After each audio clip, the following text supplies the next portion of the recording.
रोहित शर्मा ने एक world cup ये जीता, एक वर्ल्ड कप उन्होंने पहले खेला था 2007 में। तो उस वर्ल्ड कप में उनके साथ जो हुआ था ना, What a fabulous reply by Pakistan, having batted. Oh, that's gone as well. Look at that swing back and hit off stump. You can't do that to this guy. Look at it. Oh, just smashed the middle of off stump straight back. आपने जो out किया उसमें रोहित शर्मा थे, उसमें पीयूष चावला थे, पुजारा थे, जडेजा थे। Great delivery, bounce a short ball. The trophy once again belongs to Pakistan. उस मैच का हीरो आज के प्रोग्राम का मेहमान है।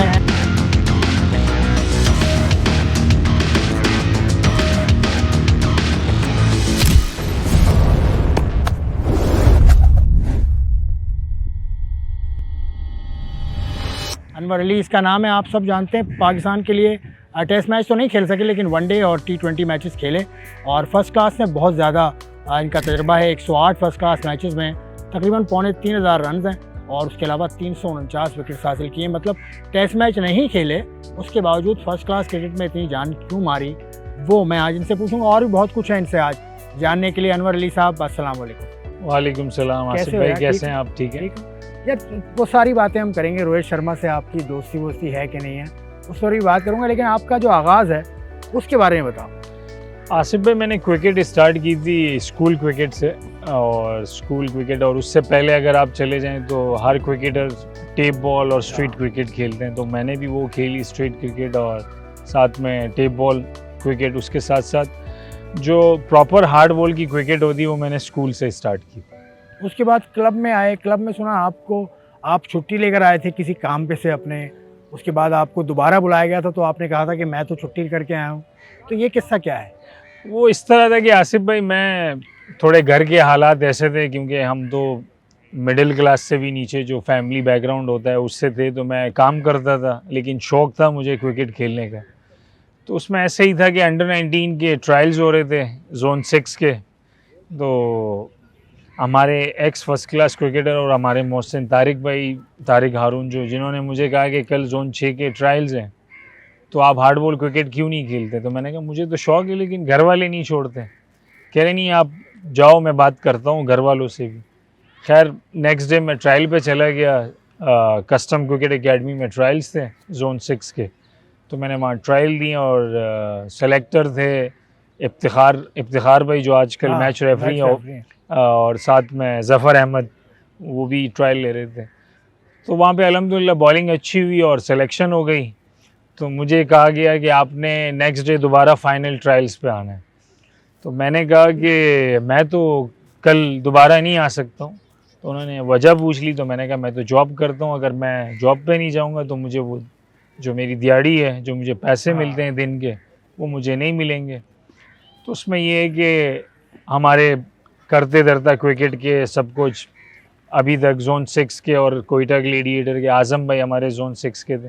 तो आज़म भाई ने कहा नहीं आप कल ट्रायल पे आएँ, तो वो जो पैसे वो आपको मिल जाएंगे, लेकिन आपने कल ट्रायल पे, फाइनल ट्रायल पे ज़रूर आना है। तो मैं गया, मैंने फ़ाइनल ट्रायल भी दिए, वहाँ सिलेक्शन हो गई।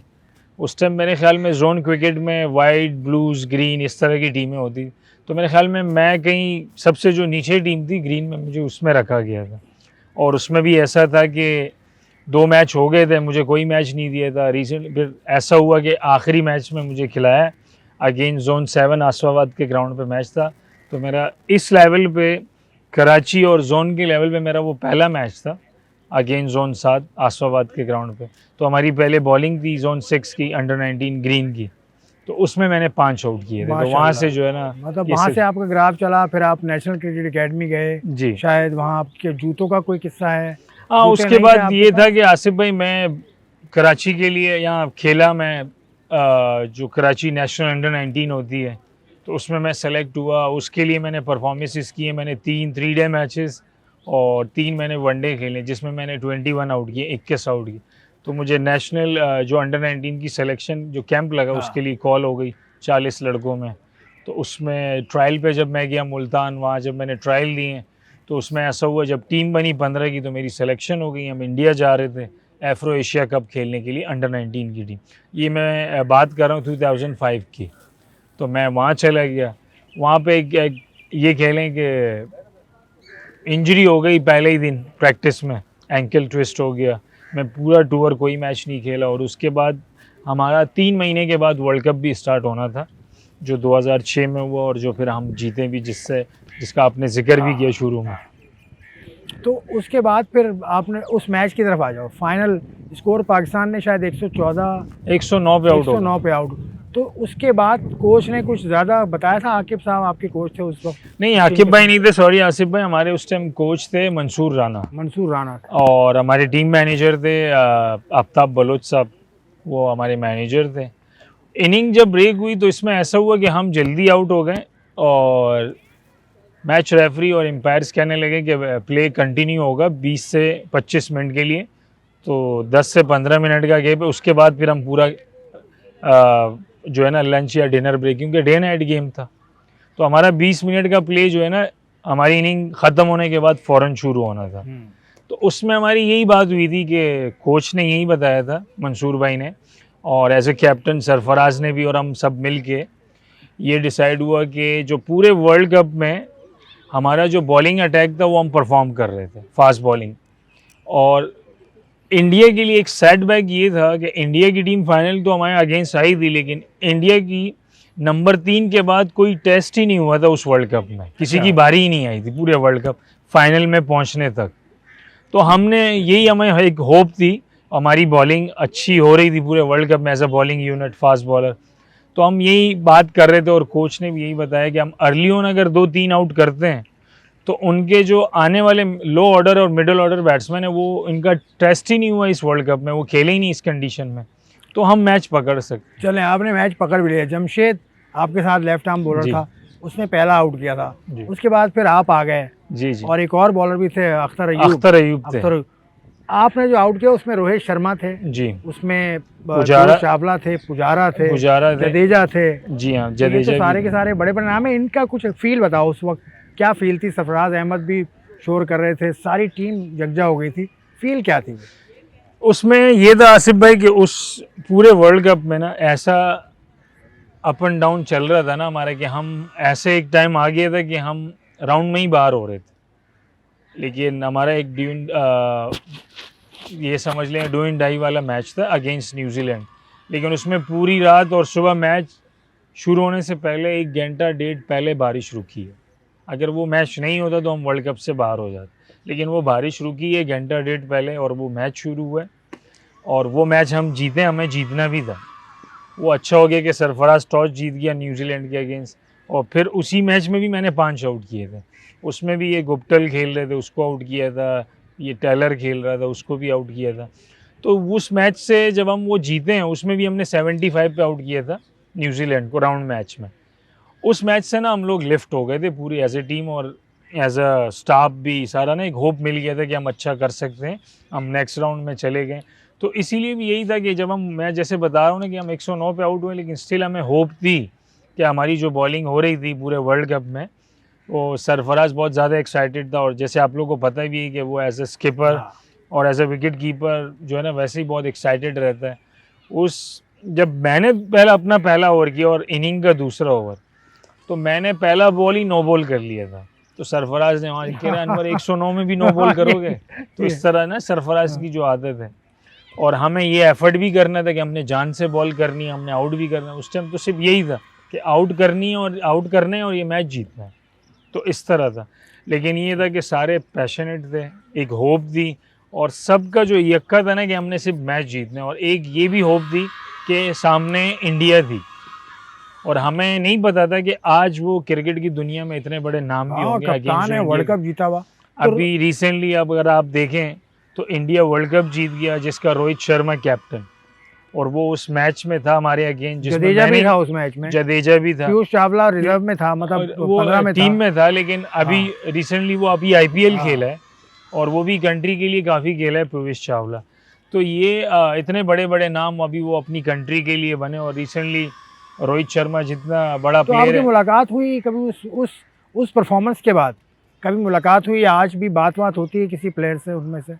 मुलाकात तो काफ़ी दफ़ा हुई, लेकिन जब उस वर्ल्ड कप के बाद फर्स्ट टाइम मुलाकात हुई ना इंडिया में, जब मैं पाकिस्तान टीम के साथ गया 2011-12 में टूर करने, तो फिर पहले वनडे के बाद टीम डिनर था दोनों टीमों का, तो हम डिनर पे एक साथ थे दोनों टीमें, तो हम खाने लेने के लिए खड़े हुए थे, बूफा सिस्टम सारा लगा हुआ था, तो हम लाइन पे ही थे। तो ये तीनों एक साथ ही खड़े हुए थे और पीछे से मैं आया, रोहित शर्मा, जडेजा और ये चावला, ये तीनों एक साथ थे।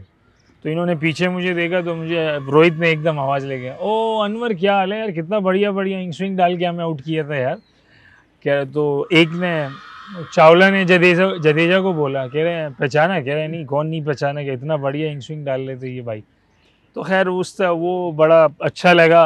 और फिर उसके बाद काफ़ी दफ़ा मुलाकात हुई है, एक दो बार मैं एशिया कप खेला हूँ, तो उसमें भी हम साथ रहे हैं। वो इंडिया के लिए खेल रहे थे, मैं पाकिस्तान के एक लिए। एशिया कप में तो आपकी परफॉर्मेंस भी बड़ी अच्छी है। जी हाँ, एक एशिया जो 50 ओवर का था, एक तो T20 था और एक मैं 50 ओवर भी खेला हूँ।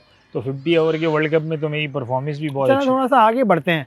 आपने 2 बॉलर्स के नाम लिए पाकिस्तान के, उस फाइनल में 3 बॉलर्स थे जी, एक तो अयूब, एक जमशेद है। तो ये दोनों कहाँ खो गए, ये बॉलर कहाँ हैं? आसिफ भाई, उसमें ये है कि जमशेद अहमद के साथ, वो हमारे साथ, मेरे साथ लाहौर के जमशेद, लाहौर के हाँ। हैं और मेरे साथ PIA में थे, और वो अभी भी PIA में है, लेकिन वो सीट पे हैं लाहौर एयरपोर्ट पे। तो उसके साथ कैरियर में ना थोड़े इंजरीज का अप एंड डाउन होता रहा, तो लेकिन उसने बहुत जल्दी डिसीजन ले लिया कि वो साइड पे हो गया। तो अब वो स्टिल वहाँ पे है, PIA में जॉब कर रहा है एयरपोर्ट पे, लाहौर एयरपोर्ट। दूसरा जो अख्तर अयूब है, उसके साथ भी सेम इशू, उसने भी क्रिकेट खेली, लेकिन जितनी उसको खेलनी चाहिए थी, जितना उसमें पोटेंशियल था, जितना टैलेंट था और स्किल था उसके पास, और एक वो तेज़ भी था, लेकिन वो भी इतनी क्रिकेट इसी वजह से नहीं खेला कि एक तो वो इस एरिया से थे कि वाक एंड, जो मेरे ख्याल में अटक साइड उस तरफ, वाक एंड इस्लामाबाद के पास, इस्लामाबाद या पिंडी की तरफ है, तो इस्लामाबाद वो वहाँ से था, वहाँ इतनी फैसिलिटीज़ और उनको वो भी नहीं थी, फिर उसको इतनी अवेयरनेस भी नहीं थी फिटनेस के बारे में उस एज ग्रुप में। तो उसके साथ भी यही इशू रहा और इतनी क्रिकेट नहीं खेला, तो फिर वो भी आप जो है ना काफ़ी टाइम हो गया वो भी क्रिकेटिंग सर्कल से साइड। अच्छा, अब आपके करियर को अगर देखें तो टेस्ट मैच क्रिकेट इसमें नहीं है जी, और फर्स्ट क्लास की सेंचुरी आप कर चुके हैं, इसमें तो फर्स्ट क्लास फिर भी खेल रहे थे, टेस्ट मैच एक भी नहीं मिला, तो ये मोटिवेशन कहाँ से है कि मैं फर्स्ट क्लास नहीं छोड़ूंगा? ये कितना आसिफ ज़रूरी भाई, होता है? उसमें ये है ना कि हमने जो सुना था और हमने जो जितने भी बड़े स्टार अगर आप देख लें, ख़ास तौर पे बॉलिंग में, पाकिस्तान की क्रिकेट में या दुनिया में, तो उनका एक ही बात है कि जब तक आप लंबी क्रिकेट नहीं खेलोगे, लंबी बॉलिंग नहीं करोगे, तो आप अच्छा नहीं कर सकते इस गेम के लिए, क्रिकेट में। तो इसी होप से, और ये शौक़ भी था कि मैं 4 डे क्रिकेट में जाऊं और मैं लंबी बॉलिंग करूं और आउट करूं, लंबे आउट करूं और अपनी टीम को जो है ना जितवाऊं, क्योंकि जो ये बेसिकली जैसे आपने कहा ना आसिफ भाई, टेस्ट क्रिकेट, हाँ, देखें 4 डे क्रिकेट भी टेस्ट क्रिकेट ही हाँ, है, बिल्कुल है, ठीक है। तो इसको इसीलिए टेस्ट क्रिकेट का नाम दिए कि हर सेशन में आपका टेस्ट होता है, एक मॉर्निंग सेशन है, एक जो है ना आफ्टरनून, फिर इवनिंग, और इस तरह की जो 3 सेशन है ना, तो हर सेशन में जो है ना आपका टेस्ट होता है। कभी आपका अपर हैंड रहता है एज अ बॉलर, कभी आप जो है ना बैट्समैन डोमिनेट कर रहे होते हैं। कभी ऐसे भी हुए हैं कि काफ़ी मैचेस में हुए हैं कि बैटिंग कंडीशन बहुत ज़्यादा आ गई कि उसमें आपको हेल्प ही नहीं मिल रही है कुछ, लेकिन स्टिल हम लोग इसी होप में थे एज अ फास्ट बॉलर, और इसी फास्ट बॉलर इसी का ही नाम है कि वो ट्राई करता है लंबी बॉलिंग से, अपने स्किल से, कि मैं उसको इस तरह ट्रैप कर लूँ, बैट्समैन को इस तरह ट्रैप कर लूँ कि मैं किसी तरह से आउट करूँ। तो यही चीज़ आपको एक अच्छा और अच्छे लेवल का बॉलर और अच्छा क्रिकेटर, एक लेजेंड की तरफ जो नाम जाते हैं, वो इसी तरह ही गए हैं, जो चाहे आज वसीम भाई हैं, वकार भाई हैं, आकिब भाई हैं, जो ये पाकिस्तान में, दुनिया में और भी हैं, उन्होंने काफ़ी क्रिकेट खेली है, test cricket, first class cricket. अगर आप इनके देखें तो नंबर ऑफ मैचेस हैं इनके, 4 डे क्रिकेट। समी है, समी भाई हैं, ताबिश खान है, सुहेल खान है, जिन्होंने 600 आउट किए हैं, 500। यासिर अरफात है, अब्दुल रऊफ है, जो हमारी फजले अकबर है, जो हमसे पहले, ये जितने भी हैं कुछ नाम जो मैंने सुने और जो स्टैट्स देखते हैं हम, तो यही है जो आप जितनी लंबी बॉलिंग करोगे एज अ फास्ट बॉलर, तो उससे एक आप सीखते भी हो, और वो फिटनेस भी आपकी बरकरार रहती है, और उससे फिटनेस भी आती है। बाकी जब आप दूसरे फॉर्मेट में जाते हो, वो आपको थोड़ा ईजी भी हो जाता है, जैसे अनलेस अब वाइड बॉल की क्रिकेट बहुत ज़्यादा हो गई है, तो अब तो रिसेंटली मैं, अच्छा ईजी हो जाता है अगर ईजी हो जाए, क्योंकि तो वाइड बॉल में इजी 4 ओवर आसान हो जाता 4 ओवर तो या इजी, 10 ओवर 10 ओवर हो गए और 4 ओवर हो गए। मुश्किल तो वो क्रिकेट भी है, लेकिन अगर आप कंपेयर करेंगे कि 4 दिन की क्रिकेट है और एक दिन में 90 ओवर्स होने हैं, 90 ओवर्स आपने फील्ड में रहना है 6 घंटे और उसमें आपने 15-20 ओवर करने हैं खुद के, तो उसको कंपैरिजन में जो है ना वाइड बॉल की क्रिकेट थोड़ी इस सेंस में इजी हो जाती है। अच्छा, ये अनवर जो बात कर रहे हैं बड़ी अथॉरिटी से बात करेंगे, क्योंकि अभी इन्होंने रिसेंटली लेवल 3 कोचिंग कोर्स भी पास किया जो आईसीसी और पीसीबी ने मिलकर किया था। उसमें मिसबा भी थे, यूसुफ भी थे और भी लड़कों ने किया। तो ये बड़ा इनकी अचीवमेंट है, मैं इनको मुबारकबाद भी देता हूँ। थैंक यू आसिफ भाई। लेवल 3 कोच आप हो गए तो आपकी कोचिंग स्किल्स भी तो फिर हम जांचे ना। तो यानी पाकिस्तान के जो फास्ट बॉलर हैं रिसेंटली, तो ये फर्स्ट क्लास नहीं खेलते, इस वजह से इनकी परफॉर्मेंस ऐसी है। बिल्कुल आप ये कह सकते हैं। देखिए, आप जब तक लंबी क्रिकेट नहीं खेलेंगे ना, तो आपको अपनी बॉलिंग का, अपोजिशन के बैट्समैन का, उनको रीड करना हर कंडीशन में, वो आपको तभी पता लगेगा जब आप लंबी बॉलिंग करोगे और लंबे मैच खेलोगे। लंबे मैच से मुराद ये कि 4 डे क्रिकेट खेलोगे, टेस्ट क्रिकेट खेलोगे, तो आप जो है ना लंबे लंबे बॉल करोगे, लंबे ओवर्स के स्पेल्स करोगे, तो उसमें ये है कि जो आपके बॉलिंग के बायो मैकेनिक्स है वो यूज़ टू होंगे। फिर समटाइम एक टाइम ये भी आता है कि टेस्ट क्रिकेट में भी आज अगर देखें ना, तो वो वाला सिनेरियो आ ही जाता है, वो जो वनडे और T20 वाला है, कि आखिरी सेशन में उनको 100 रन चाहिए और आपको 3 आउट करने। तो वो 3 आउट करने, वो आउट तो नहीं होंगे। अगर वो 3 आउट करने भी और उसमें अगर एक सेट बैट्समैन खेल रहे हैं अपोजिशन का और आप उनको 100 रन चाहिए, तो उनको तो एक पार्टनरशिप चाहिए ना, और हमें एक स्पेल चाहिए। तो उस स्पेल के लिए भी आपको मेंटली रेडी होना पड़ता है, अपने आप को यूज टू करना पड़ता है, उस प्रेशर में अपने आप को डालना पड़ता है। तो इसलिए जो हमारे बॉलर है आजकल, उन्होंने इतनी फर्स्ट क्लास क्रिकेट नहीं खेली है। चाहे आप जितने भी हमारे अभी करण लॉर्ड खेल रही है, उसमें इतने फर्स्ट क्लास मैचेस नहीं खेले हैं। और अगर आप आमिर की बात करें तो आमिर ने तो पिछले 6 साल से नहीं खेली है फर्स्ट क्लास क्रिकेट। मैं स्पेशली फास्ट बॉलर की बात कर रहा हूँ। अब हारिस रऊफ को देख लो, उसने भी इतनी फर्स्ट क्लास क्रिकेट नहीं की।